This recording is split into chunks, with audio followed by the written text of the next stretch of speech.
Hello again, and welcome to the second week on Michel Foucault. This week we're going to be looking primarily at the theme of power in Foucault's work and its relation to knowledge. And I want to begin thinking through the theme of power with you by asking the question, very basically, what is it? What is power for Foucault? And the way that I want to try and lead us into this is through contrasting two fictional characters. The first one, you can see on the screen, is Winston Smith from George Orwell's 1984. This is John Hurt in the 1984 film version of the novel. Now, Winston Smith is very aware that Big Brother is watching him, that the party, the totalitarian state in which he's living, is power hungry and it's monitoring his every action, trying to get him to conform to its way of thinking and its way of doing things. The double agent with whom he has a lot to do in the novel, O'Brien, at one point describes the party by saying, the party seeks power entirely for its own sake. We are not interested in the good of others. We are interested solely in power, pure power. Power is not a means, it is an end. So in other words, Winston knows exactly the game he's playing. The party wants power, the party wants to manipulate him, and he is desperately, for most of the novel at least, trying to resist this huge juggernaut of power that's riding over him. Contrast Winston and his struggle against power with this character on the right. I wonder if you recognise Brooks Halton from the film The Shawshank Redemption. Brooks is a tragic figure in the film. He is locked up for decades in the Shawshank Penitentiary, and about an hour into the film his parole comes through. You think this would be a wonderful moment, but he's terribly afraid of being let out of prison. It's really the only thing he knows. He tries at one point to slit the throat, or feigns to slit the throat, of a fellow inmate, Hayward, in order to get more time inside so he's not let out. But eventually the iron gate bangs shut behind him, and in this still from the film we see him petrified on a bus out in the real world that he no longer recognises as his own. He rents a bedsit, he tries to get a job, he never really settles in. And Red tries to explain, Red is the character played by Morgan Freeman, he tries to explain to the other prisoners why Brooks wasn't ecstatic to be let out of prison. And Red says, these walls are kind of funny, the walls of the prison. First you hate them, then you get used to them. Enough time passes and you get to depend on them. Brooks depends on the constrictions on his behaviour in prison, and he can't cope. Tragically in the film, and this is a spoiler if you haven't seen it, he ends up hanging himself in his bedsit. He carves on the wooden banister, Brooks was here, and then hangs himself from a table. He can't cope with the lack of structure, the lack of prison regime in the outside world. And I want you to think about the contrast between these two characters. So on the left, Winston Smith, power stops him from being the person he wants to be. Power stifles him at every turn. The party is preventing him from expressing himself. He cannot live under this stifling power. By contrast, Brooks Halton on the right, power has made him who he is. It's become part of him. He can't contemplate living outside the power regime of the prison anymore.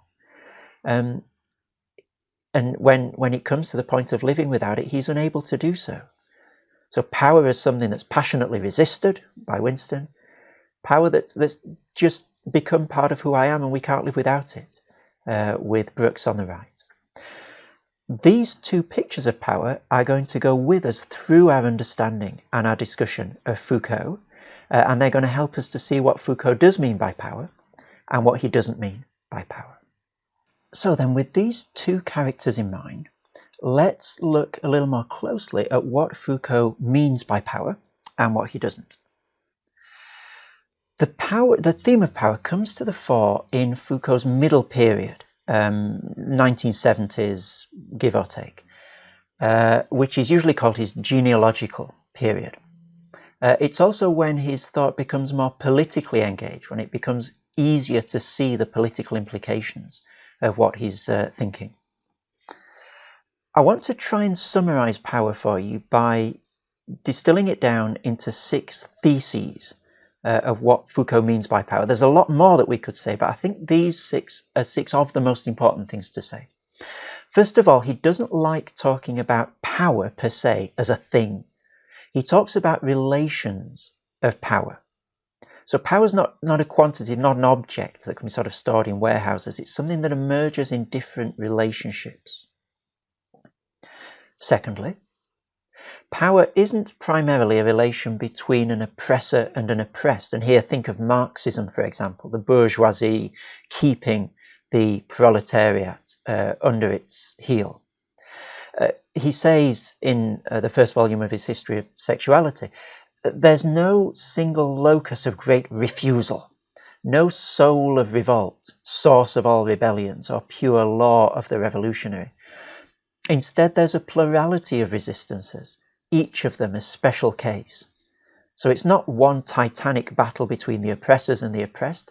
There's lots of relations of power. They're complicated, they're tangled, and we can't simply reduce them to one big opposition. Number 3, power isn't possessed or held. And in one really useful term, he talks about a microphysics of power. You can imagine little flashes of power going in different directions, almost on a web, rather than one big sort of source of power that's held and controlled.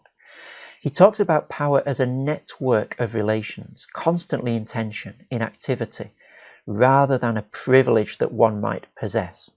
So rather than saying, do you have power or do you not have power, power is what happens between people, not something that's possessed by one party.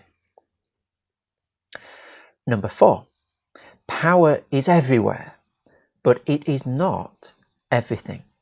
This is perhaps one of the biggest misconceptions of Foucault, that people think that he's saying everything is power relations. That's not what he's saying. He's saying that power weaves itself through everything, but not everything is power. There are aspects and elements of life that are not power, but they nevertheless have relations with power. It weaves itself through everything. So in the History of Sexuality, Volume 1, he says power is everywhere, not because it embraces everything, but because it comes from everywhere. No situation can be fully understood without power in there somewhere. It is everywhere, but it is not everything. Number 5, and this is a really key point to understand how Foucault uses power in a way that's different to how we understand the term most of the time. Power is creative, not repressive. So we think of power stifling, forbidding, limiting people. But Foucault thinks of power as generating, as creating relationships, creating forms of behavior, not just simply prohibiting them. And this leads us on to the 6th point, which is that power is constitutive of the subject of the human being and human behavior, not resisted by it. It is a grave mistake, Foucault insists, to understand the individual as, quote, a sort of elementary nucleus, a primitive atom, or some multiple inert matter to which power is applied, i.e. from the outside, or which is struck by a power that subordinates or destroys individuals. In other words, we're not happily going about our daily business without any relation to power at all, and then suddenly nasty power comes along and slaps us in chains. That's not how we should think of human behavior. But it is the model that most of us go around carrying in our heads, that here we are valiantly resisting the power that is being enforced on us from the outside. It's the model, isn't it, of Winston Smith and 1984. But the way that power works for Foucault is more like this diagram on the right-hand side.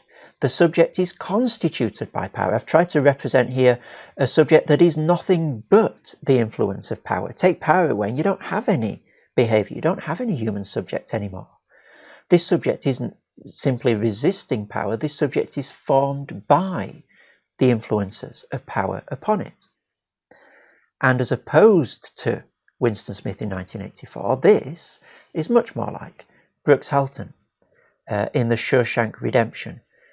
Brooks gets to a point where he's nothing but the regime of power that he's been subjected to. He cannot conceive of life apart from the rhythms and constraints of power that he's grown to live with and adopt as part of himself.